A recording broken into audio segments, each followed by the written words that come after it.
நமக்கு கொடுத்திருக்கிற அந்த பிள்ளைகளை பற்றி தேவன் என்ன வாக்கு பண்ணுகிறார் அதை கவனிப்போம். ஒன்று சங்கீதம் 127. இதோ பிள்ளைகள் கர்த்தரால் வரும் சுதந்திரம். என்ன சொல்லுங்க? சுதந்திரம் அப்படின்னா சொத்து. பிள்ளைகள் உங்களுக்கு இருந்தாலே பெரிய ஆசீர்வாதம். உங்கள் பிள்ளைகள் ஆசீர்வாதமாக இருப்பாங்கன்னு நம்புறது ரெண்டாவது. முதல்ல இதை நம்புங்க. பிள்ளைகள் இருக்காங்களா உங்களுக்கு? நீங்கள் ஆசீர்வதிக்கப்பட்டீங்க. உங்களுக்கு பெரிய சொத்து கொடுக்கப்பட்டிருக்கு. உங்களுக்கு பேங்க்ல பெரிய பணம் இல்லாமல் இருக்கலாம், ஆனால் பெரிய சொத்து, அதை விட பெரிய சொத்து உங்களுக்கு கொடுக்கப்பட்டிருக்கு என்பதை நம்புங்கள். உங்கள் பிள்ளைகளை குறித்து மேன்மையாக எண்ணுங்கள். அவங்க பவர்ஃபுல் என்று எண்ணுங்கள். என்றாகிலும் இதோ பராக்கிரமினால் சிறைப்படுத்தப்பட்டவர்களும் விடுவிக்கப்படுவார்கள். அவன் எவ்வளோ பெரிய பராக்கிரமாக இருந்தாலும் அவனை விடுவிப்பேன்றாரு. பலவந்தனால் கொள்ளையிடப்பட்டதும் விடுதலையாக்கப்படும். உன்னோடு வழக்காடுகிறவர்களோடே நான் வழக்காடி உன் பிள்ளைகளை ரட்சித்து கொள்ளுவேன். உன்னோடு வழக்காடுகிறவர்களோடே நான் வழக்காடி உன் பிள்ளைகளை, அதாவது பாபிலோனியர் கையிலிருந்து உன் பிள்ளைகளை நான் ரட்சித்து கொள்ளுவேன் அப்படின்னு ஒரு வாக்கு. அது ஒரு லெவலில் புரிஞ்சுக்கிறது. இன்னொரு லெவலில் புரிஞ்சுக்கிறது, இந்த இயேசுவின் மூலமாய் பிசாசின் கையிலிருந்து, பாவத்தின் பிடியிலிருந்து தேவன் நம்முடைய பிள்ளைகளை ரட்சித்து கொள்வார்.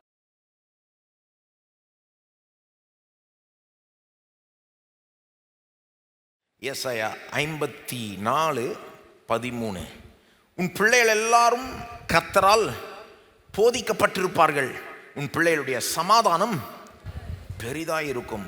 உன் பிள்ளைகள் எல்லாரும் கர்த்தரால் போதிக்கப்பட்டிருப்பார்கள். அப்போது கர்த்தர் உன் பிள்ளையை ரட்சிப்பார்ன்றது மட்டும் இல்லை, உன் பிள்ளைகள் எல்லாரும் கர்த்தரால் போதிக்கப்பட்டிருப்பார்கள். உன் பிள்ளைகளுடைய சமாதானம் பெரிதாக இருக்கும். இதுவும் இயேசுவோட சம்மந்தப்பட்டிருக்கு. 10ஆம் வசனத்தில் சமாதானத்தின் உடன்படிக்கை ஒருபோதும் உன்னை விட்டு விலகாதுன்னு தேவன் சொல்கிறாரு. முந்தின அதிகாரத்தில் ஏசாயா 53:5 சொல்கிறாரு, நமக்கு சமாதானம் உண்டு பண்ணும் ஆக்கினை அவர் மீது விழுந்தது. அது இயேசு நமக்காக பாடுபட்டதனால நமக்கு சமாதானம் கிடைக்க முடியும்.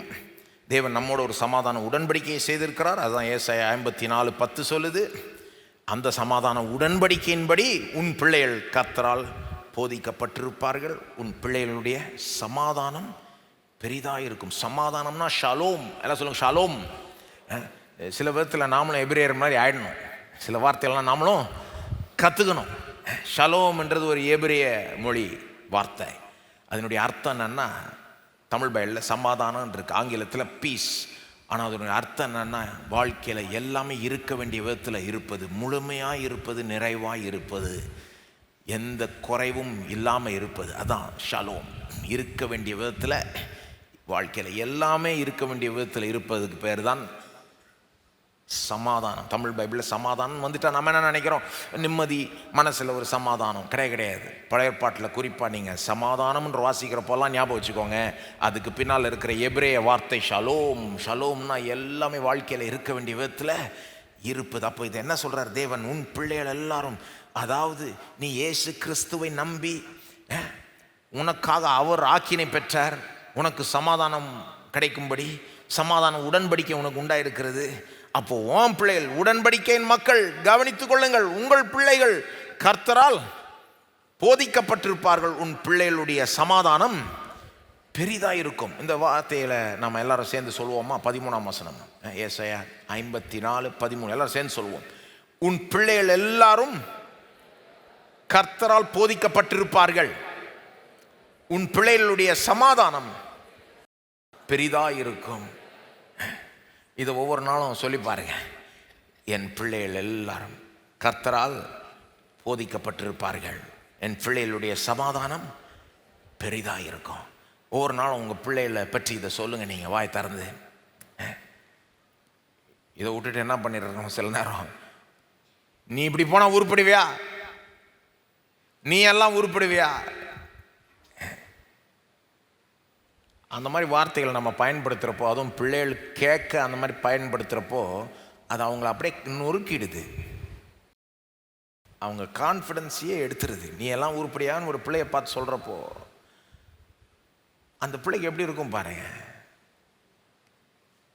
பிள்ளைக்கு இப்போ தான் ஒரு சாஃப்டான ஒரு மனசு, அப்படியே அது நொறுக்கிடும். சில நேரம் நம்ம பிள்ளைகள் நம்மளை எரிச்சல் மூட்டுவாங்க. அப்போ கூட நம்ம வாயின் வார்த்தைகளோடு நம்ம ஜாக்கிரதையாக இருக்கணும். கோபத்தில் பேசிடக்கூடாது, ஞானத்தில் பேசணும். ரொம்ப கண்ணாமண்ணான்னு வாயிலேருந்து வந்துடும் தெரிஞ்சால் வாயை மூடிட்டு எங்கேயா போயிடுறதே நல்லது. ரொம்ப கஷ்டம். ஆனால் ப்ராக்டிக்கலாக பார்க்க போனால் அது கஷ்டம். ஆனால் இந்த மாதிரி வார்த்தைகளை பெரும்பாலும் முக்கால்வாசி பேர் சொல்கிறதே கிடையாது. என் பிள்ளைகள் கர்த்தரால் போதிக்கப்பட்டிருப்பார்கள், என் பிள்ளைகளுடைய சமாதானம் பெரிதாக இருக்கும். இன்னொரு வசனம், நீதிமொழிகள் 22:6. அப்போது இதுக்கு முன்னால் பார்த்த வசனம் வந்து கர்த்தரால் போதிக்கப்பட்டிருப்பாங்கன்னு சொல்லுது. நீதிமொழிகள் 22:6 பாருங்கள். பிள்ளையானவன் நடக்க வேண்டிய வழியிலே அவனை நடத்து, அவன் முதிர் வயதிலும் அதை விடாதிருப்பான். இப்போ இங்கே என்ன ஒரு வாக்கு மாதிரி வருது, அவன் பிள்ளைக்கு வயசாகிறப்போ கூட நீ கற்றுக் கொடுத்த வழியிலேயே அவன் நடப்பான். ஆகவே சின்ன வயசாக இருக்கிறப்போ நல்ல வழியை கற்றுக் கொடுத்துரு. அதுதான் சொல்லுது. பிள்ளையானவன் சின்ன பிள்ளையாக இருக்கிறப்போ, முன்ன இந்த பல நூற்றாண்டுகள் முன்பாக சபையில் ஒரு பழமொழி இருக்குமா, give me your child until he 7 and then do whatever you want. உன் பிள்ளைய 7 வயசு வரைக்கும் என்கிட்ட கொடுத்து வை, அதுக்கப்புறம் என்ன வேணால் செஞ்சுக்கோ. அதாவது 7 வயசுக்குள்ளே நாம் சொல்லித்தரது வந்து அந்த பிள்ளைக்கு எப்படிப்பட்ட ஒரு எஃபெக்டை பிறகு உண்டு பண்ணணும்னு சொல்கிறதுக்கு சொல்லுவாங்களாம். 7 வயசு வரைக்கும் எங்கள்கிட்ட கொடுத்து வை. அந்த நாட்களில் சபை வந்து சில பிள்ளைகளை எடுத்துப்பாங்க பாருங்கள். நான் அப்படி சொல்ல, எங்கள்கிட்ட பிள்ளைகளை கொடுத்து வைங்கன்னு சொல்ல. பிள்ளைகள் எங்கள் பொறுப்பு இல்லை, உங்கள் பொறுப்பு. என்னங்க, உங்கள் பிள்ளைகள் சபையின் பொறுப்பு கிடையாது, உங்கள் பிள்ளைகள் உங்கள் பொறுப்பு. ஆனால் அந்த பழமொழியில் அந்த ஒரு சேயிங்கில் ஒரு முக்கிய பாயிண்ட் இருக்குது. சின்ன வயசாக இருக்கிறப்போ என்ன சொல்லிக் கொடுக்குறோம், என்ன காண்பிக்கிறோம், நம்ம அவங்களுக்கு என்னத்தை கற்று தருகிறோம். பிள்ளையானவன் நடக்க வேண்டிய வழியிலே அவனை நடத்து. நீங்கள் சரியான காரியங்களை சொல்லி கொடுத்தீங்கன்னா அவன் முதிர் வயதிலும் அதை விடாதிருப்பான். அல்லது தவறான காரியங்களை காமிச்சு கொடுத்துட்டீங்கன்னா, சொல்லி கொடுத்தீங்கன்னா அதுவும் முதிர் வயது வரைக்கும் போகும். ஆகவே இதை ஏன் நான் வாசித்தேன்னா, முந்தின வசனம் சொல்லுது கர்த்தரால் போதிக்கப்பட்டிருப்பாங்க, இந்த வசனம் சொல்லுது நீ போதி. ரெண்டுமே உண்மைதான்.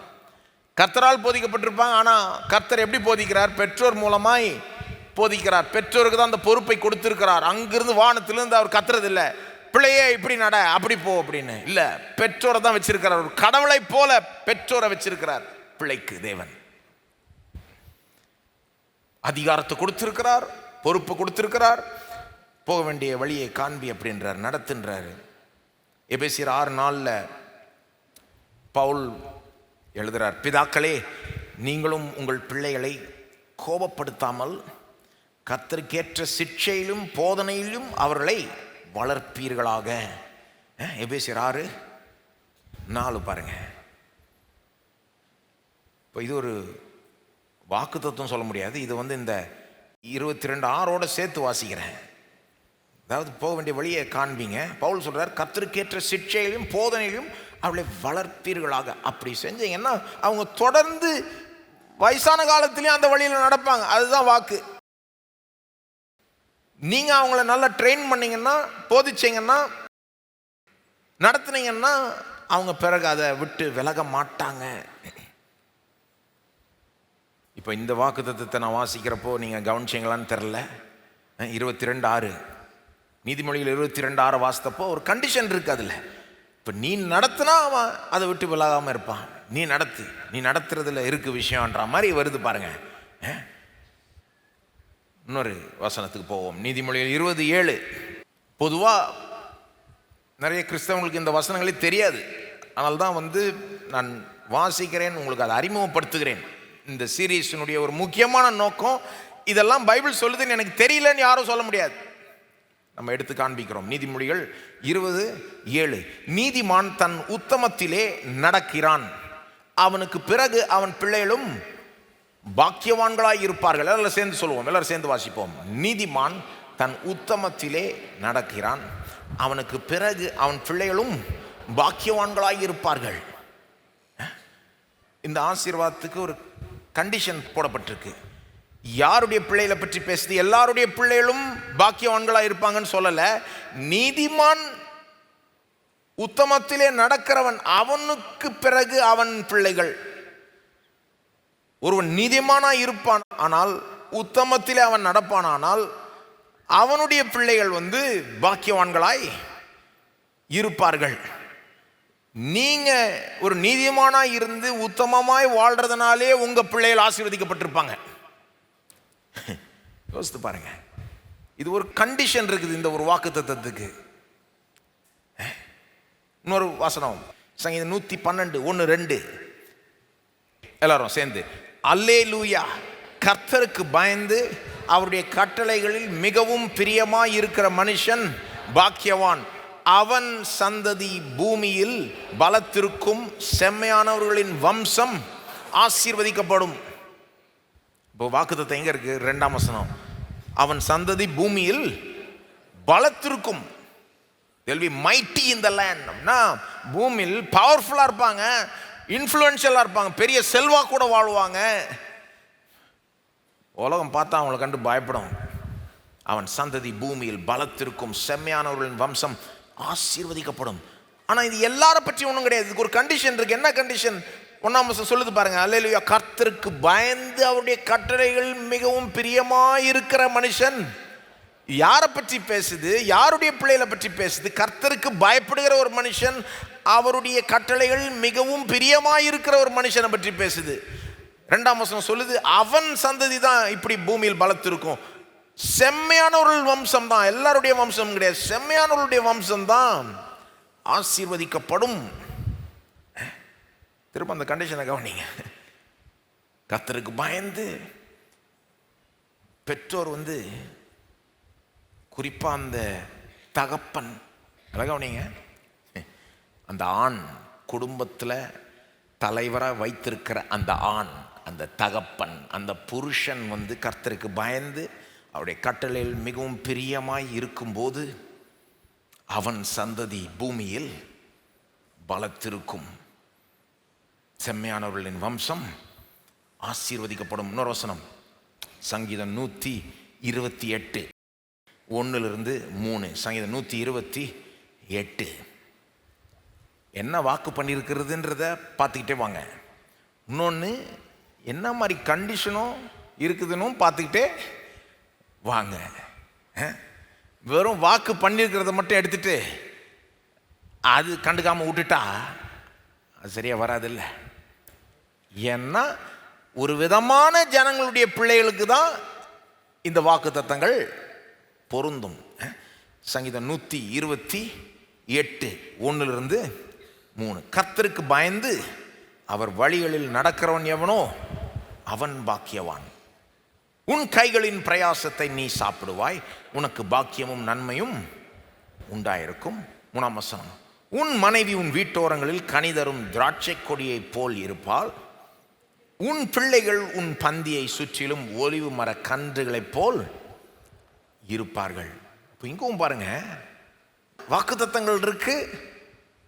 உன்னுடைய மனைவி இப்படி இருப்பாங்க, உன் பிள்ளைகள் இப்படி இருப்பாங்க, உன் வேலை இப்படி இருக்கும் அப்படின்னு அருமையான, அப்படியே கேட்கறதுக்கே அப்படியே ஒரு இனிமையான வாக்குத்தத்தங்களா இருக்கு. ஆனால் கண்டிஷன் இருக்குதா இல்லையா? இருக்குது. 1ஆம் வசனத்தில் கர்த்தருக்கு பயந்து அவர் வழியில் நடக்கிறவன் எவனோ அவன் பாக்கியவான். எல்லாரும் பாக்கியவான்கள் கிடையாது, அவன் பாக்கியவான்.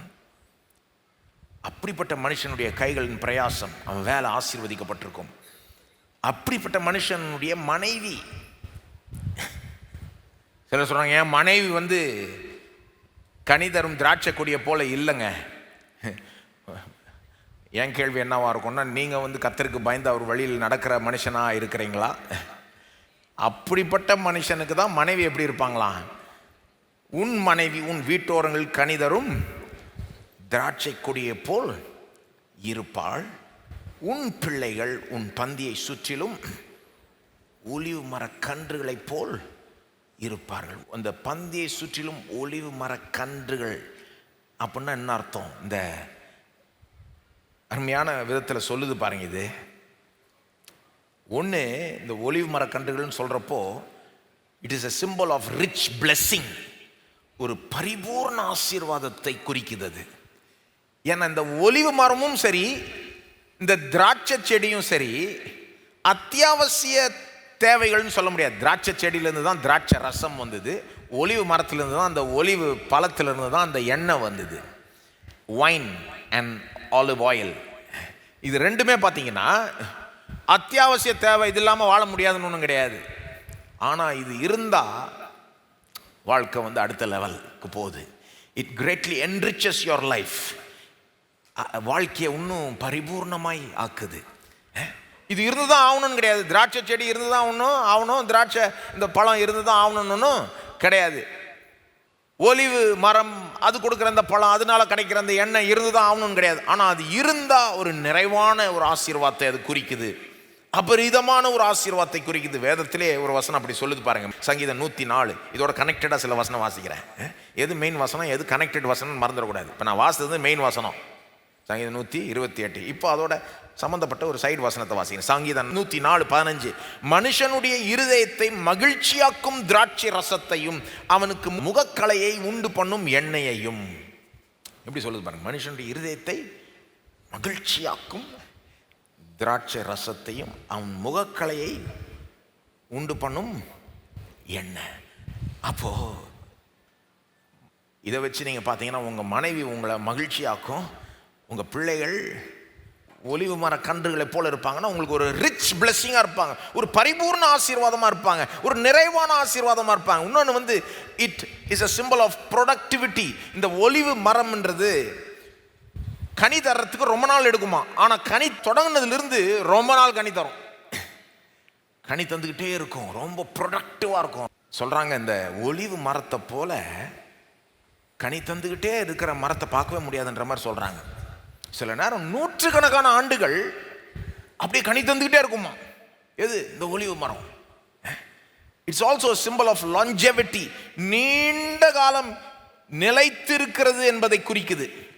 ஒலிவு மரம் வந்து மற்ற மரங்களை விட நூற்றுக்கணக்கான வருஷம் இருக்குமா. சொல்றாங்க சில மரங்கள் இஸ்ரவேல் தேசத்துலலாம் ஒலிவு மலைன்லாம் இருக்குல்ல, கெத்செமனே தோட்டத்துக்கு பக்கத்தில் அங்கெல்லாம் நிறைய ஒலிவு மரங்கள் இருக்கான். சில ஒலிவு மரங்கள் வந்து சில 1000 வருஷங்கள் அப்படியே நிற்குதான். சில 1000 வருஷங்கள், 1000 வருஷம், 2000 வருஷம், 3000 வருஷம்லாம் இருக்குதுன்றாங்க ஒலிவு மரங்கள். எப்படி அவ்வளோ காலமாக இருக்குதுன்னா அதுக்கு ஒரு சீக்ரெட் இருக்கு. நமக்கு வயசாகிற மாதிரி அந்த மரத்துக்கும் வயசாகுது. பெற்றோர் ஆகிய நமக்கு வயசாகுதோ ஆனால் நமக்கு பிள்ளைகள் பெறுதோ அந்த மாதிரி இந்த மெயின் ஒலிவு மரத்தை சுற்றி ஒலிவு மர கன்றுகள் வளர தொடங்குமா. மெயினாக ஒரு அந்த மரத்தூண் இருக்கும், அதை சுற்றிலும் இது போய் வாஸ்து பார்த்தீங்கன்னா ரொம்ப சுவாரஸ்யமாக இருக்குது. நீங்கள் போய் வாஸ்து பாருங்க. என்ன சொல்கிறாங்கன்னா இந்த மரம் இங்கே வளர்றதை காட்டிலும் கீழே வளருமா. ரூட்ஸ், வேர்கள் ஆழமாக வளர்ந்து அந்த வேர்களிலிருந்து இந்த மெயின் மரத்தூணை சுற்றி ஒலிவு மர கன்றுகள், சின்ன சின்ன கன்றுகள் வந்து எழும்பும். இதனுடைய ரோல் என்னவா, இந்த மரத்துக்கு வயசாய் அல்லது இந்த மரத்தை யாராவது வெட்டிட்டாங்கன்னா இது உடனே மேலே இருக்கிறத தான் வெட்ட முடியும், கீழே வேற வெட்ட முடியாது. அந்த வேர் இன்னும் இருக்குது, அந்த வேர்லேருந்து வந்த அந்த மரக்கன்றுகள், ஒலிவு மர கன்றுகள் இருக்கு, அதை வச்சுக்கிட்டு இந்த மரம் திரும்ப வளர்ந்து திரும்ப கனி தருமா. உன் பிள்ளை அந்த மாதிரி இருக்குன்றாரு. நீ போனாலும் உன் பிள்ளையின் மூலமாக நீ தொடர்ந்து இருப்பாய், நீண்ட காலம் இருப்பாய். உன்னை யாரும் எதாவது பண்ணாலும் உன் பிள்ளை நீ செய்த வேலையை தொடரும். ஒட்டுமொத்தமாலாம் வெட்டிலாம் போட முடியாது. ஏன்னா இப்படி மட்டும் வளரல, வேர் ஆழமாக வளர்ந்துருச்சு. அந்த வேர்லிருந்து இந்த கன்றுகள் வளர்ந்துருச்சு. அப்போ இது ஒரு அற்புதமான ஒரு படம். The symbol of longevity. It's saying that through your children you will last long. உன் பிள்ளையின் மூலமாய் நீ நீண்ட காலம் இருப்பாய். இந்த மாதிரி ஒரு காரியம் பாருங்க. எல்லாரும் சொல்லுவோம் அந்த சங்கீதம் 128 3ஆம் வசனம், உன் பிள்ளைகள் எல்லாம் சொல்லுங்க, என் பிள்ளைகள் என் பந்தியை சுற்றிலும் ஒலிவு மர கன்றுகளைப் போல் இருப்பார்கள். ஆனால் அதுக்கு கண்டிஷன் இருக்கு இல்லையா?